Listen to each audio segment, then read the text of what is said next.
વણિકના નામાનું. સ્વામિનારાયણ હરે સંવત 1876 માસ સુધી પડવાને દિવસ શ્રીજી મહારાજ શ્રી ગઢડા મધ્યે દાદા ખાચરના દરબારમાં સાંજને સમયે ઘોડશાળની ઓસરીએ ગાદલું નખાઈને વિરાજમાન હતા ને ધોરો ખેસ પહેર્યો હતો ને માથે રાતા છેડાનો ધોરો ફેંટો બાંધ્યો હતો ને દોરિયાનું અંગર ખૂબ પહેર્યું હતું ને ધોરો ચોફાડ ઓળ્યો હતો અને પોતાના મુખારવિંદની આગળ સાધુ તથા દેશ દેશના હરિભક્તને સભા ભરાઈને બેઠી હતી.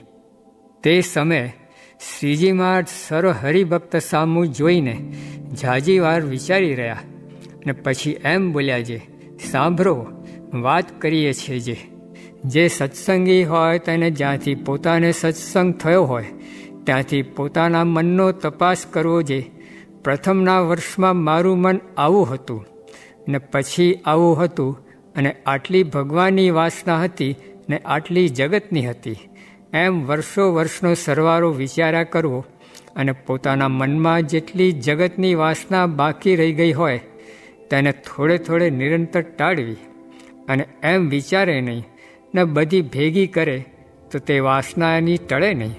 જેમ વણિકને ઘેર નામું કર્યું હોય તે જો મહિનાનું નિરંતર ચૂકાવી દઈએ તો દેતા કઠણ ના પડે ને વરસદાળાનું ભેગું કરીએ તો આપવું બહુ કઠણ પડે. તેમ નિરંતર વિચાર કરવો અને મન છે તે જગતની વાસનાએ કહીને વસાણું છે. જેમ ફૂલે કહીને તિલ વસાય છે તેમ મનને ભગવાનના જે ચરિત્ર તેનું જે મહિમાએ સહિત નિત્ય સ્મરણ તે રૂપ ફૂલને વિશે વાસવું અને ભગવાનના ચરિત્રરૂપ જાળાને વિશે મનને ગૂંચવી મેલવું ને ભગવાનના ઘાટ મનમાં કર્યા કરવા. એક સમયને બીજો કરવો, બીજો સમયને ત્રીજો કરવો, એમને એમ મનને નવરું રહેવા દેવું નહીં. એમ કહીને પછી ભૂતનું દ્રષ્ટાંત વિસ્તારીને કહી દેખાડ્યું ને પછી શ્રીજી મહારાજ બોલ્યા, છે એવી રીતે ભગવાનના જે ચરિત્ર તથા વાર્તા તથા દર્શન તે એક દિવસના જો સંભાળવા માંડે તો તેનો પાર ના આવે. તો સત્સંગ થયા તો 10-15 વર્ષ થયા હોય તે એનો તો પાર જ ન આવે. અને તે એવી રીતે સંભાળવા જે આ ગામમાં આવી રીતે મહારાજ તથા પરમસિંહ સભા થઈ અને આવી રીતે મહારાજની પૂજા થઈ ને આવી રીતે વાર્તા થઈ ઇત્યાદિ જે ભગવાનના ચરિત્ર તેને વારંવાર સંભાળવા. અને જે ઝાઝુ ના સમજતો હોય તેને તો એમ કરવું એ જ શ્રેષ્ઠ ઉપાય છે, એ જેવો બીજો નથી. ત્યારે તમે કહેશો જે અન્ન થોડું ખાઈએ તથા ઘણા ઉપવાસ કરીએ તો તે અમે કહેતા નથી. એ તો જેમ જેના નિયમ કયા છે તે પ્રમાણે સાધારણપણે રહેવું અને કરવાનું તો આ અમે તમને કહ્યું તે છે. અને અમે તો એમ માન્યું છે જે મન નિર્વાસનિક જોઈએ અને દેહે કહીને ગમે તેટલી પ્રવૃત્તિ હોય ને તેનું મન જો શુદ્ધ છે તો તેનું અતિ ભૂંડું થાય નહીં. અને બહાર લોકમાં તો તે પ્રવૃત્તિવાળાનું ભૂંડા જેવું જણાય. અને જેને મનમાં વાસના હોય ને તે બહાર સારી પેઠે નિવૃત્તિ પરાયણ વર્તતો હોય તો તેનું બહાર લોકમાં તો સારું જણાય, પણ તેના જીવનું અતિ ભૂંડું થાય. કેમ જે મુવા ટાણે તો જેવા મનમાં સંકલ્પ હોય તેવા સ્ફુરી આવે. જેમ ભરતજીને અંતકાળમાં મૃગનું બાળક સ્ફુરી આવ્યું ત્યારે તે મૃગને આકારે થઈ ગયા અને પ્રથમ રાજ્ય મેલ્યું હતું ને ઋષભદેવ ભગવાન તો પોતાના બાપ હતા તો પણ એમ થયું. માટે મને કંઈ નિર્વાસનિક રહેવું એ મારો મત છે. અને જે ઉપવાસ કરવા તેને કંઈ દેહ દુર્બળ થાય તેમ મન દુર્બળ થાય તો ખરું, પણ જ્યારે દેહ પુષ્ટ થાય ત્યારે વળી મન પુષ્ટ થાય. માટે દેહે કહીને ત્યાગ ને મને કહીને ત્યાગ એ બે ભેળા જોઈએ. અને જેને મનમાં ભગવાનના ઘાટ થતા હોય ને જગતના ઘાટ ન થતા હોય તે આપણા સત્સંગમાં મોટેરો છે અને એવો જે ન હોય તે નાનેરો છે. અને ગ્રસ્ત હોય તેને પણ દેહ કહીને વ્યવહાર કરવો ને મને કંઈ તો ત્યાગીની પેઠે જ નિર્વાસનિક રહેવું ને ભગવાનનું ચિંતન કરવું ને વ્યવહાર તો ભગવાનને વચને કહીને રાખવો. અને મનનો ત્યાગ સાચો ના હોય તો જનક જેવા રાજા હતા તે રાજ્ય કરતા ને મન તો મોટા યોગેશ્વરના જેવું હતું. તે માટે મને કહીને જે ત્યાગ તે જ ઠીક છે. અને જે પોતાના મનમાં ભૂંડાઘાટ થતા હોય તે કહેવા પણ જેમ કૂતરાનું મુખ કૂતરો ચાટે તથા સર્પને ઘેર પરોણો સાપ, મુખ ચાટીને વર્યો આપ, તથા રાંડીને પાસે સુવાસની સ્ત્રી જાય ત્યારે તે કહે છે, આવ ભાઈ હું જેવી તું પણ થા. તેમ પોતાની પેઠે જેને ભૂંડાઘાટ થતા હોય તેની આગળ જે ઘાટ કહેવો તે તો આ દ્રષ્ટાંત દીધા એમ છે. માટે ઘાટ કેને કહેવો? તો જેના મનમાં કોઈ દિવસ જગતનો ભૂંડો ઘાટ ન થતો હોય એવો બળિયો હોય તેની આગળ કહેવો. અને એમ ઘાટ ના થાય એવા પણ ઘણા હોય, તેમાંથી પણ એવાને ઘાટ કહેવો છે. તે ઘાટને સાંભળીને તે ઘાટ ઉપર વાત કરે તે જ્યાં સુધી તે કહેનારાનો ઘાટ ટળી જાય ત્યાં સુધી બેઠતો ઉઠતો ખાતો પીતો સર્વક્રિયામાં વાત કર્યા કરે. અને તેના ઘાટ ટાળ્યામાં કેવી ચાળ હોય તો જેમ પોતાના ઘાટને ટાળ્યાની ચાળ હોય તેવી હોય એવા આગળ ઘાટ કહેવો. અને જેની આગળ ઘાટ કહીએ ને તે આવી રીતે વાત તો ન કરે ને પોતે આળસુ હોય તો શો સમાસ થાય. માટે એવી રીતે પોતાના મનનો ઘાટ કહીને તે ઘાટને ટાળી નાખીને પોતાના મનને વિશે કેવળ ભગવાનના ઘાટ કર્યા કરવા ને જગતના સુખથી નિર્વાસનિક થવું. અને એકાદશીનો ઉપવાસ કરો તેનું શું લક્ષણ છે? તો 10 ઇન્દ્રિયો ને 11મું મન તેમને પોતપોતાના વિષયમાંથી કાઢીને ભગવાનમાં જોડવા, તેને એકાદશીનું વ્રત કર્યું કહેવાય. અને એવું વ્રત તો ભગવાનના ભક્ત નિરંતર કરવું. અને એવી રીતે જેનું મન નિર્વાસનિક ના હોય ને દેહે કંઈ તો વ્રત તપ કરે તો પણ તેનું અતિશય સારું થતું નથી.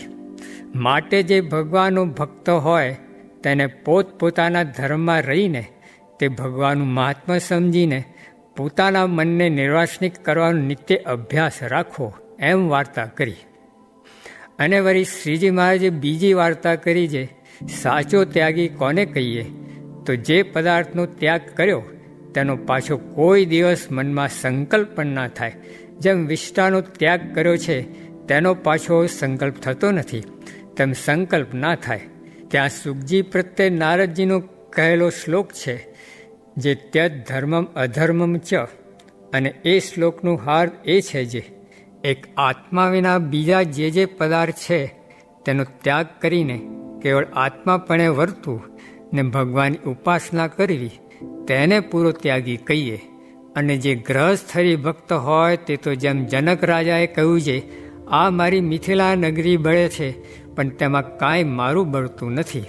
ત્યાં શ્લોક છે જે મિથિલાયામ પ્રદીપ્તાયામ ન મે દહ્યતી કિંચન.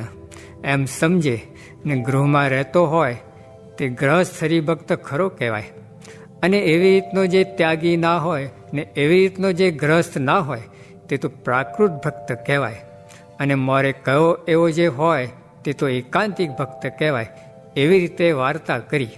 પછી મોટા આત્માન સ્વામીએ શ્રીજી મહારાજને પ્રશ્ન પૂછ્યો છે, દેહ, ઇન્દ્રિયો તથા અંતઃકરણ તથા દેવતા, તેથી જુદો જે જીવાત્મા તેનું રૂપ કેવી રીતે છે?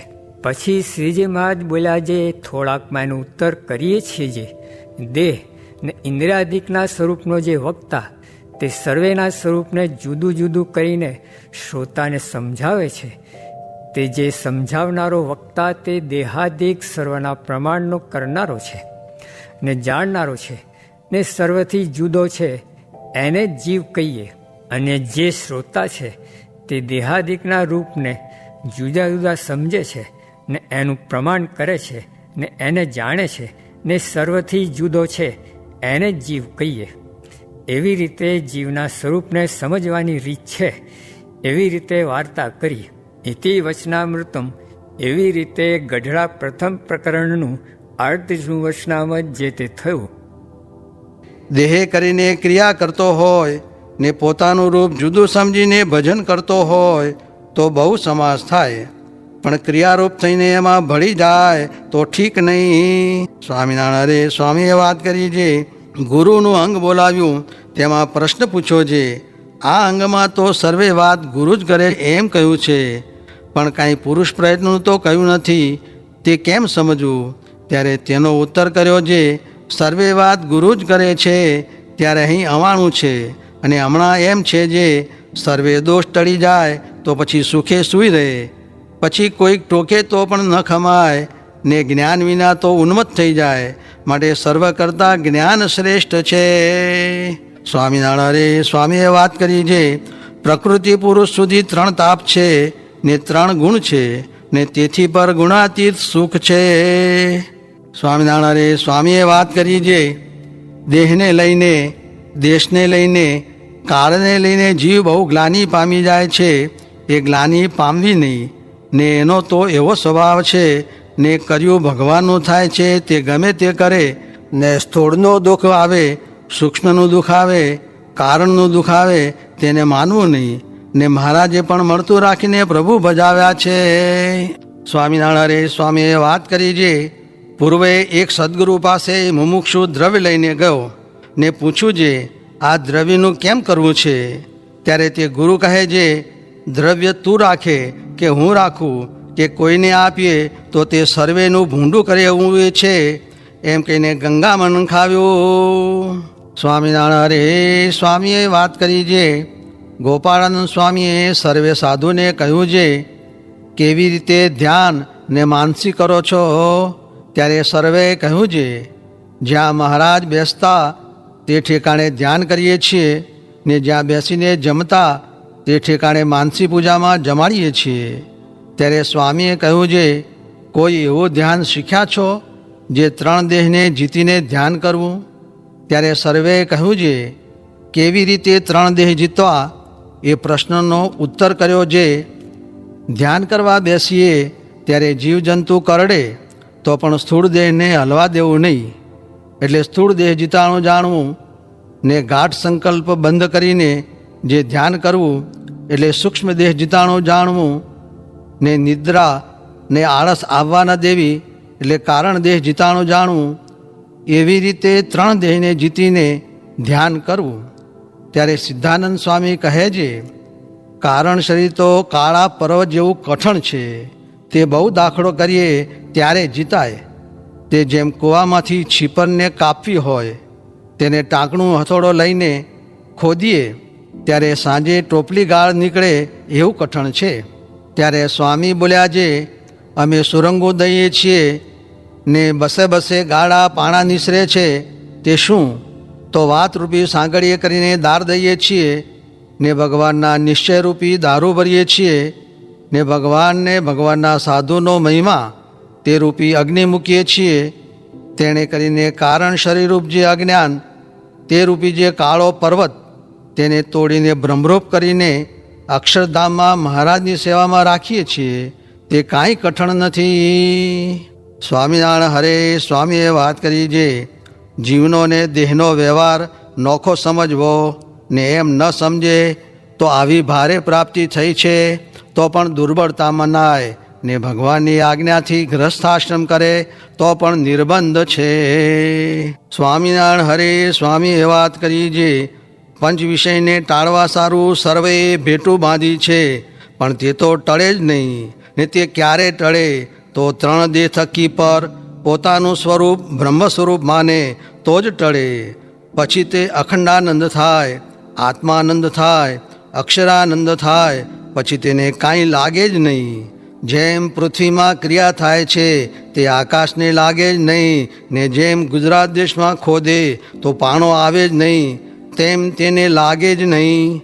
ને શાસ્ત્રમાં તો બધા શબ્દ સરખા હોય નહીં, 2 આમ હોય ને 2 આમ હોય, પણ એક ધારા શબ્દ હોય નહીં. સ્વામિનારાયણ હરે સ્વામીએ વાત કરી છે, ભેખમાં આવ્યા પછી દેહાભિમાન વધી જાય છે, ને પછી એને કોઈ કારસામાં લે ત્યારે દુઃખ થાય. સ્વામિનારાયણ હરે સ્વામીએ વાત કરી છે, વળી આત્મનિષ્ઠ થાવું તે કાંઈ જોઈએ જ નહીં, એ માર્ગમાં દુઃખ ન મળે. તે ઉપર ગુજરાતના પાણાનું કહ્યું, માટે એ માર્ગ જ નિર્વિઘ્ન છે, તે પાર પડે છે.